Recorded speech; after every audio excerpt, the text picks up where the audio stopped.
Hey guys, me and Marine Ninja Elvis Nerf here. Today we're going to watch Top 22 Non-Gaming Creepypastas. Here it is.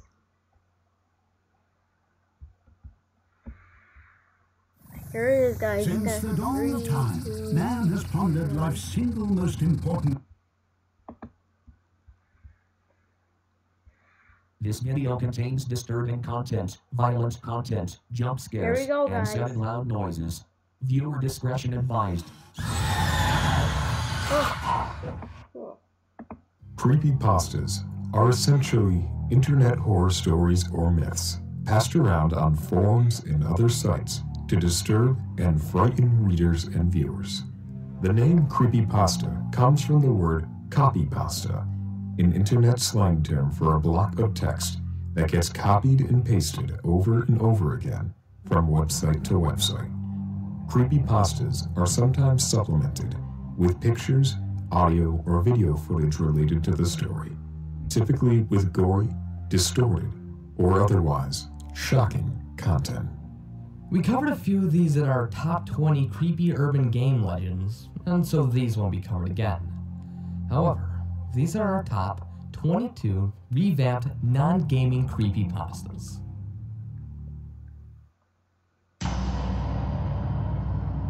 Top 22 non-gaming creepypastas, guys.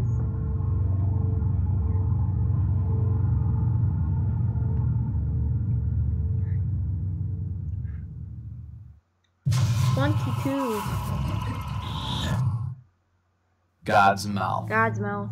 During a mountaineering adventure, a man and woman enter a mysterious cave labeled God's Mouth.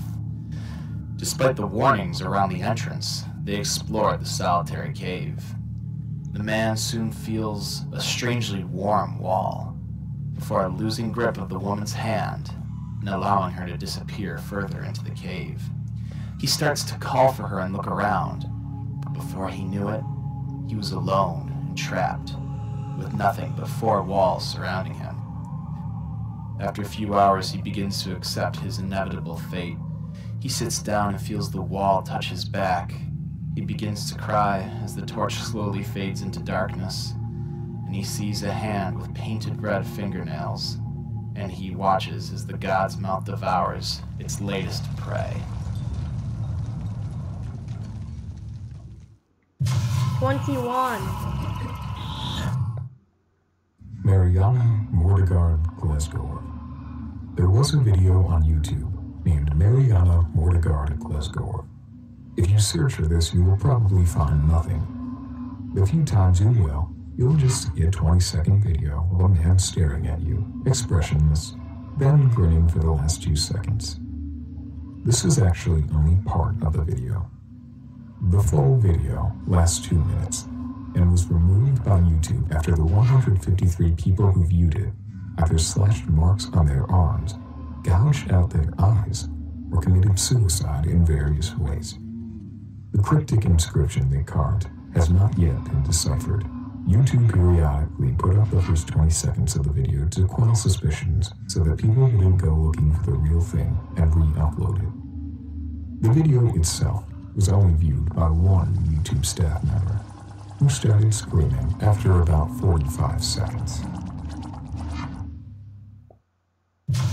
20. Mr. Widemouth. Mr. Widemouth is about a creepy entity of the same name, who is said to appear to children around the ages of 4 to 6. Mr. Widemouth does his best to lure the child he has chosen into a false sense of friendship. It's believed that he tries to get the child to commit suicide by telling them, "If you pretend hard enough, there will be a trampoline under the window, and when you jump out, you bounce right back up like a feather." or, "I want to teach you how to juggle. Here's what you'll need." it's been reported that kids have been seen trying to juggle knives or attempt to jump from windows before they were stopped. He pesters children until they end up taking their own life, and it's rumored that he takes the children's souls after they are gone to do with whatever he pleases. 19. The Holders. The Holders is a series of creepypastas accounting for the possible ways of gathering different sets of magic items, up to 538, that would supposedly curse its owner forever and bring a dark, unspeakable fate to the world once put together. Nobody really knows if these objects are real, or if there are indeed a set number of objects that exist in our world that yearn for a reunion with their kin. Speculation runs rampant. Part of what makes the Holders' stories so enticing is the possibility any person could go into a special institution, ask to visit a Holder, and be forced to undergo a test of power to earn an object. The people who want to take part in the recovering adventures are called the Seekers. These Seekers have set out for three main reasons: to seek for power, to seek for reunion, or to seek for separation. Their goals are known to mutate and change them into villains and monsters, but we can really hope that one with a just heart prevails over these foes. 18. The SCP Foundation. The SCP Foundation is an organization with a murky past. Various agencies from around the world operate to maintain human independence from extraterrestrial, extra-dimensional, and extra-universal threats. In the past, humankind has been at the whim of these bizarre artifacts and similar phenomena. But it's now reached a point in history where they can begin to control and obtain these defiances of natural law.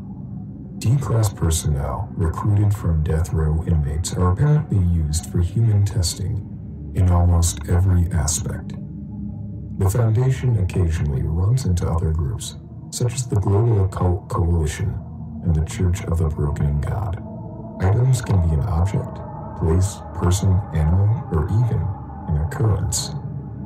They are given an item such as SCP-XX and categorized. SCPs are grouped as being safe, elusive, or Keter, which are classifications that explain expected threat levels. The Foundation collects and protects the SCPs from getting into the hands of others. SCP-173 was the first SCP object written and served as the inspiration for the project. It's described to be a statue-like entity that cannot move while in direct eyesight and will kill by breaking the neck of a victim if not observed. 17. Squidward's suicide. Oh, I know this one guy. An ex-Nickelodeon intern recalls the time that he witnessed a very different episode of SpongeBob titled Squidward's Suicide back in 2005. We're told that the producers of SpongeBob would sometimes put little Easter eggs into the episode as a bit of a joke before it was finalized. But this was no Easter egg, as they sat and watched the first run of the original episode of Fear of a Krabby Patty. In the episode's beginning, we see Squidward practicing for a clarinet concert, and later that night when he finishes his piece in front of the crowd, things start to get strange. The crowd, along with SpongeBob, had hyper-realistic eyes, and they were all booing Squidward very aggressively, and he looked genuinely afraid.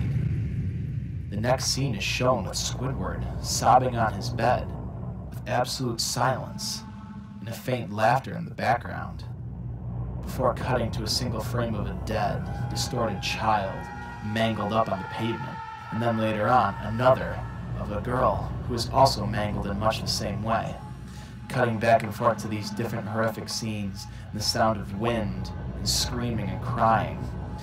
Eventually, at the end, a mysterious voice tells Squidward, "Do it." And then he shoots himself in the mouth with a gun. The episode ends.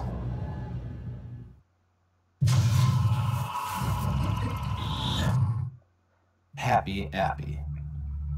Happy Appy was originally a Nick Jr. television show, with its main star being an apple named Happy Appy, who taught children how to act and handle with certain injuries and criterias. The first couple of episodes seemed pretty normal and went well, until after the first 2. Things started to get worse. Nickelodeon removed the show after only 8 episodes and removed all traces of the files. Happy Appy helped children when they got hurt. He was a clay apple held up by a rusty bent stick. But as the show went on, it got weirder and weirder. He developed a death stare and an evil smile. By the 8th episode, he wasn't even made of clay anymore. The show progressed to get even worse. 2001 reports state that the episode seemed to depict happenings of disasters and tragedies before it was suddenly and unexpectedly taken off the air without a single trace of its existence. 15.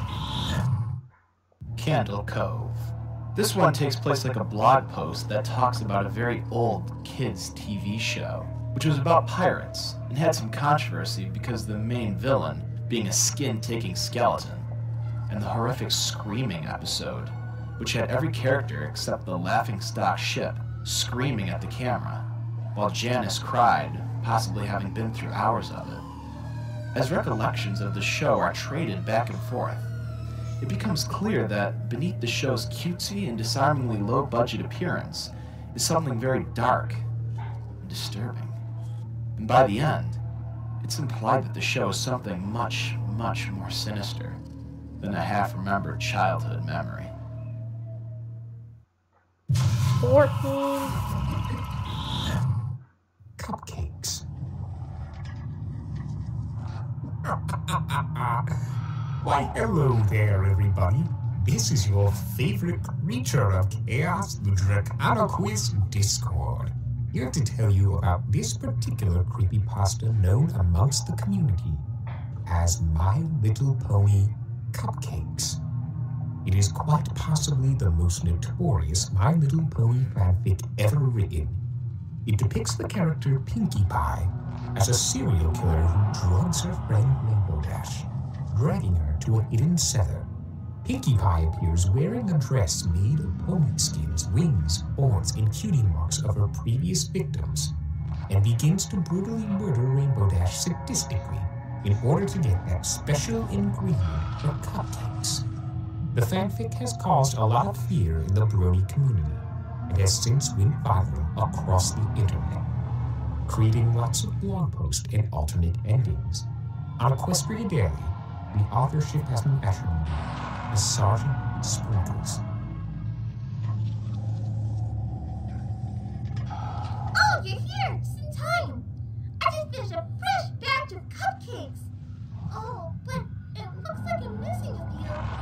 Oh well, you came just at the right time!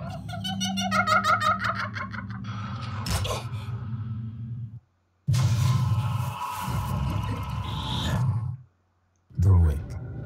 The Rake is a creepypasta story featuring a humanoid creature that stalks and attacks people in a manner similar to Slenderman.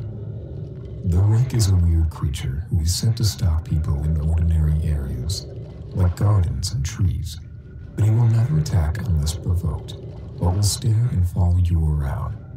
Its facial features are somewhat similar to the infamous Slenderman, with 2 large eyes and a small mouth, which expands to 5 times its size provoked and attacking, revealing an army of small, bludgeoning teeth that have no escape, with no chance of ever getting out alive. According to the mythology, first-hand accounts of the Rake have been described as early as in the 12th century and documented for the first time in 1691. The story also alleges that strange events in the northeastern United States involving the creature led to brief local media interest in the summer of 2003. But most written accounts of the creature have been mysteriously destroyed.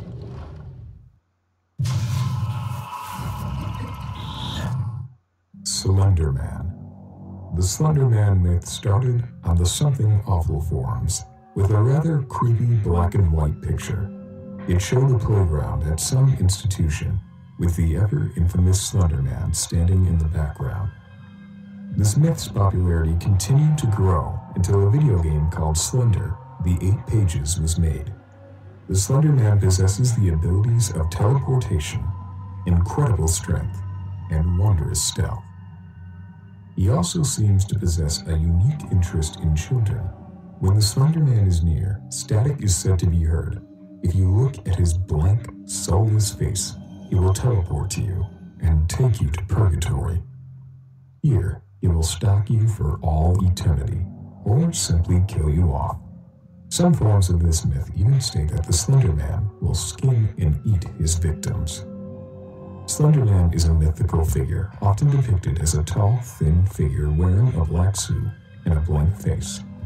According to the legend, he can stretch or shorten his arms at will and has tentacle-like appendages protruding from his back. Depending on the interpretation of the myth, the creature can cause memory loss, insomnia, paranoia, coughing fits, and video distortions.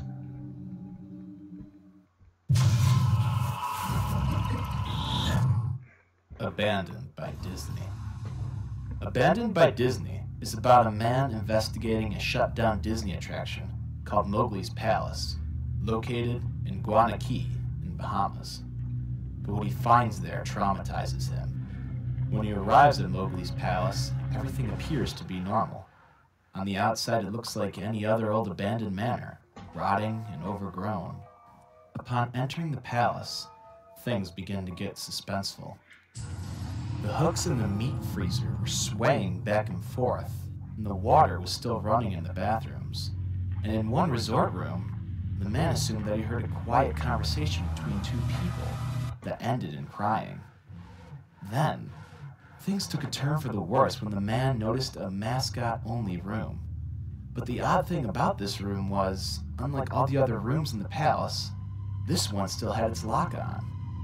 Curious, the man unlatched the lock and entered. One door was labeled Character Prep 1, and inside were multiple Disney character costumes, and among these was a photo-negative Mickey Mouse costume lying in the middle of the floor. When he was about to leave the room, the unthinkable happened. The Mickey Mouse costume stood up and stared directly at the man, and it spoke to him, saying one sentence. Hey, you wanna see my head come off? The demonic costume then pulled off its head and leaked blood from it. Yellow, chunky blood. The man turned to run and saw 3 words written above the doorway, reading, Abandoned by God. After that, he fled from the palace.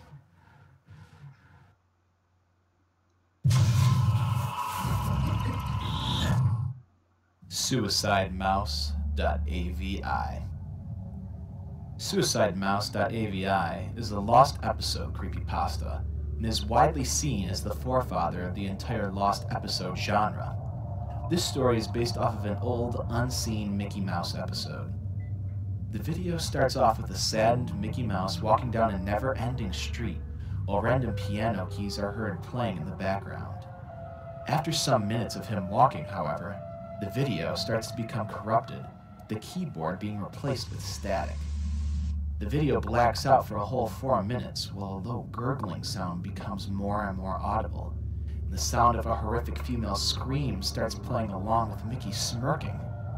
The buildings and sidewalks start warping and distorting in different directions, with the distorted screaming lasting a full 8 minutes before abruptly cutting off. A fragmented scene is shown with strange faces, and a man is heard saying, "Real suffering is not known," followed by a gunshot.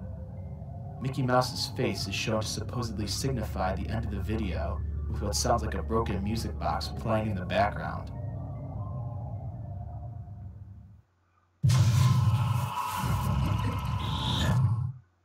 The Ronald McDonald House. The Ronald McDonald House charity is supposed to provide housing for the families of sick children. Seems innocent, right? Well, there's another side to the charity. There's another type of Ronald McDonald House. Not many people know about it. There's one in most big cities. You won't find it by looking for it. It doesn't even have an address. Doesn't have a sign above the door. and it doesn't have windows. No, the only way you're gonna find it is if you're taken there. The real Ronald McDonald house is about the slaughter of kids, sadistic torturing, and the underground trade of the snuff film. It's also implied they grind kids up for the use of a special ingredient in such meals such as the Big Mac. If you're taken there, there's no escape. You sealed your fate, and trust me, they take pleasure in driving you insane.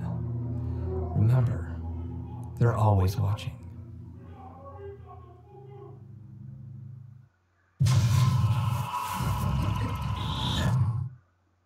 Gateway to the Mind. In 1893, a team of scientists theorized that a human without any of his five senses would be able to perceive the presence of God. They thought the five senses clouded our awareness of eternity, and without them, we could contact God. The test was conducted on an elderly man who had nothing left to live for. They cut off all sensory nerve connections to his brain. 2 days later, the man claimed that he could hear his dead wife speaking to him. The scientists found this interesting, but they weren't convinced, until he began to name dead relatives of the scientist and their personal information. After a full week of having dead voices in his head, the man became distressed and on the verge of insanity. He began hurting himself, asking for sedatives so he could fall asleep to stop the voices. Sleeping worked for 3 days, until he began having severe night terrors and hearing the deceased in his dreams. 2 days later, the man could no longer form regular sentences and was classified as insane. He was tied to a table to prevent suicide and began crying. This kept up for 2 weeks. During one study session, the man turned his head and focused one eye on a scientist for the first time in the study, even though he was believed to be blind. He said, "I've spoken with God, and He has abandoned us." Then his vitals stopped, and he dropped dead.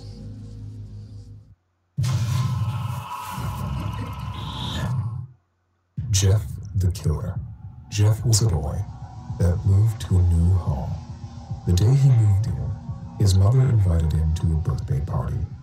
When him and his brother Louie were waiting at the bus stop, 3 teenagers attacked them. After feeling this odd feeling all day and night, he gets a burst of anger, and he retaliated and got satisfaction from doing it. Jeff and Louie flee from the scene. It so happens their parents find out about it. Jeff and Louie naturally looked guilty after fleeing the scene of the crime, but in an effort to save his little brother, Louie takes the blame and is sent off to juvenile detention. Jeff later attends the birthday party, and the teenagers show up. After a fight between the teens and Jeff is left covered in bleach and alcohol, and taking the opportunity, one of them set Jeff on fire, and he later wakes up in the hospital. Once the bandages are taken off, the family is both afraid and sorry for him. The teenagers later confess it was them who attacked them and Louie, and Louie is taken out of juvenile detention. Jeff's mother checks in on him in the bathroom, and when she enters the room, Jeff's appearance is morbid. He is burnt. He cut off his eyelids so he can never sleep, and has carved his mouth in a way so that he's always smiling. Jeff proceeds to tell his mother that he is beautiful, and she should look this way too. The mother runs from the room and alerts her husband, telling him to get his gun. Jeff sees this and violently kills her and the dad. Jeff enjoys this and gets so much satisfaction from the first two that he decides to head for Louie. He enters his dark room, and Louie is horrified about what he sees. Jeff sees this and simply tells him, "Shh, go to sleep." The police showed up later. There were no survivors.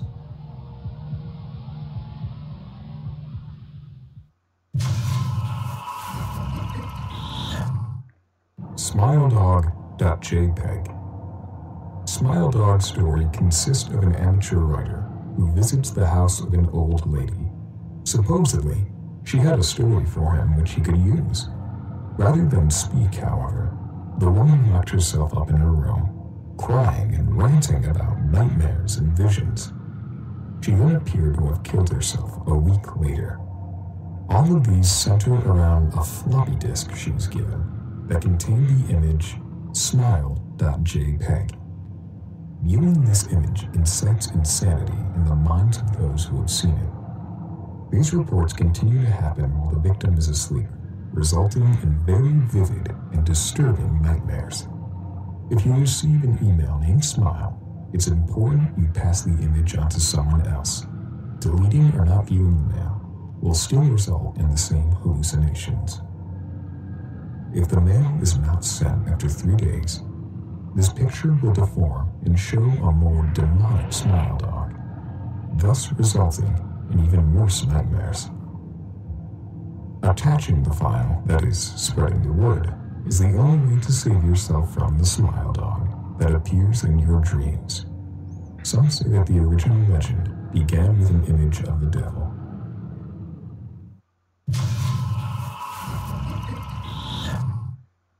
Zalgo.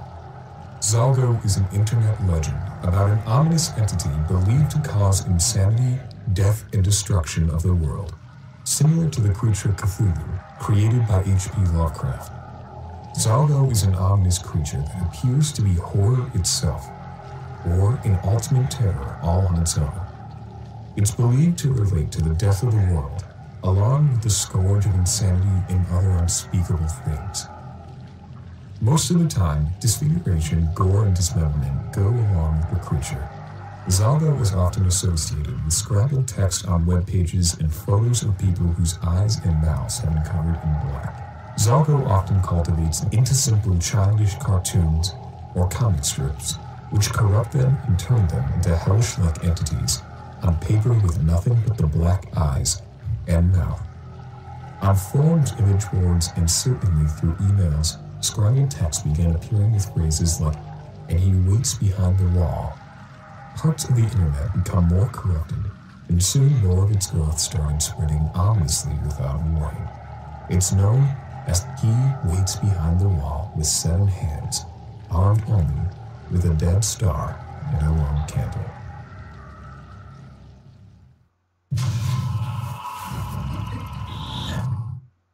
Username 666.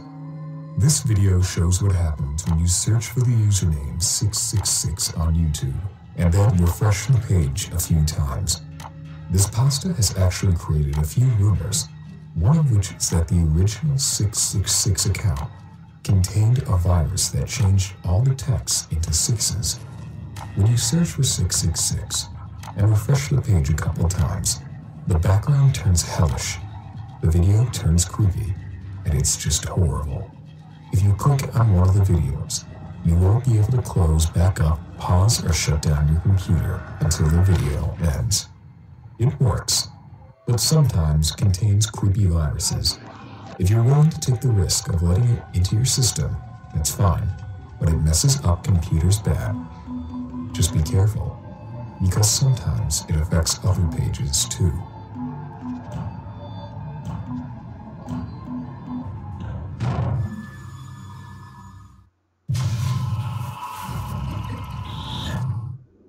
(1999).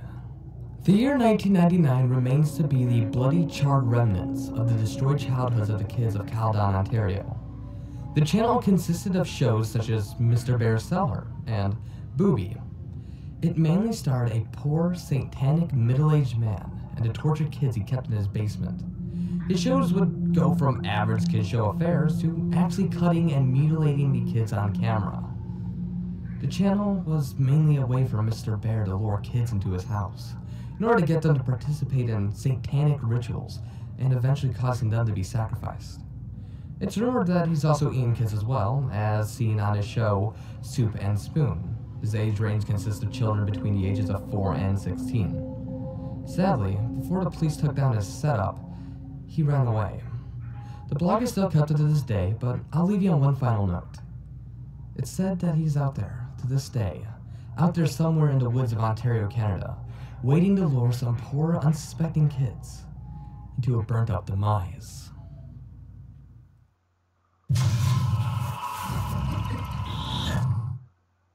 Russian sleep experiment. Russian researchers in the 1940s conducted a test on 5 people. This test was to keep these 5 subjects awake for 15 days using an experimental gas. They put the 5 in a room with enough materials to live for the next few weeks. During the first few days, the men were showing normal vitals, but after the 5th day, they began to get paranoid. They ceased talking to each other and began to whisper silently to the microphones, and it just went downhill from there. The men went totally insane. One of them even died in the chamber. The other men were in terrible condition. The researchers took the men out after the 15 days and conducted different tests on them, eventually agreeing on putting them back into the chamber with 3 other researchers to study the further effects of the gas. In a swift motion, one of the researchers grabbed a gun off the commanding officer and shot him, along with one of the now 2 surviving subjects.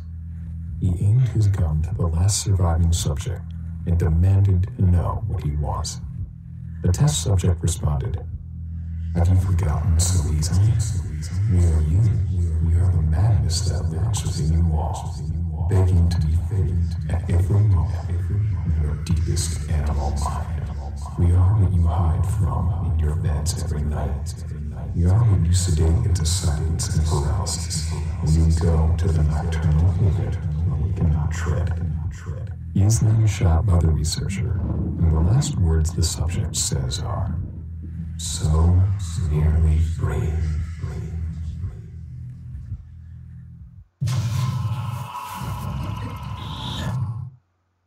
Robert the Doll. Robert the Doll actually exists. The myths surrounding him vary, especially since it became so popular on the internet. The doll was given to an artist in the late 1800s by a servant working in his family home. The doll, which he named after himself, took on a life of its own and began to terrorize the family. It is said the owner kept his doll into adulthood, and it subsequently tormented his now late wife to insanity. When the doll was found by another family, the girl to whom it was given to was terrified of it and refused to have it in her room. The doll is currently residing in Fort East Martello Museum in Key West, Florida, still in his sailor suit, holding a little stuffed lion that he appears to be attached to. Some visitors laugh at the stupidity of being afraid of a ridiculous doll, but many change their mind when they see Robert's angry look staring right back at them. Others try to take pictures of Robert, in this case, and their cameras won't turn on. They replace the batteries, thinking that is the solution. But the new batteries are not working either. When they leave the museum, the cameras turn on and the batteries fully charged. One male visitor, who didn't believe the curse was true, videotaped his entire day at the museum. When they got to the area where Robert was, the sound of the camera turned off and couldn't be turned back on. Other employees say that when they lock up for the night, they leave peppermint candy in his case as if to bribe him to be good and not disturb anything during the night. When they return in the morning, the wrappers are left behind at Robert's feet. It's also stated that if people mock him, Robert is said to lay a curse on them, hence all the written apology letters.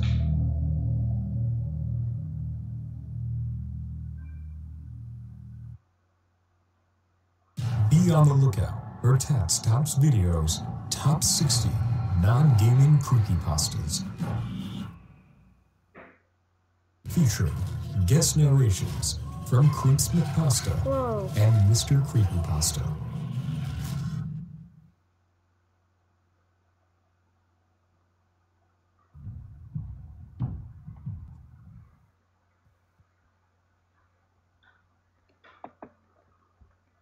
Okay, guys. Anyways, that was pretty creepy, actually. I mean, so yeah, that was, just so you know, guys, that was the top 22 non-gaming creepypastas, and bye.